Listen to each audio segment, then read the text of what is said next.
chút đi chuan kan za in pathian hne na mani chanchin kan soi theu kim rani rom speaker kan house leader zom tak hne na kan ngen na te ala lo thlin lo wangin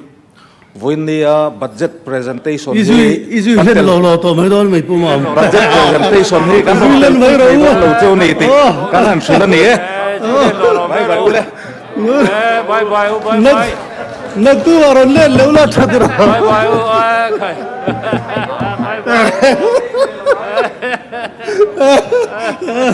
in ngày hôm đó thế bây giờ in ngày hôm đó không phải nag tu la kai mule don ni member zom tak pusilal soibunga tak sahar sadna bangin local thelo ni voina kan ti dur chu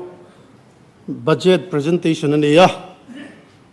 hausa pharturin ilo so mang u speaker budget kanan phar ni hi chuan kim takin om tlangila kadu khopa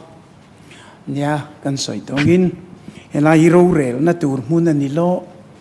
ro rel na chu min adu chuan ko ta soin ko thero rel na tur mun ania ela ya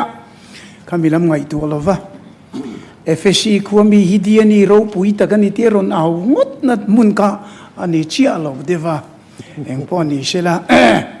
voina kan kim talo sia budget kanan paranga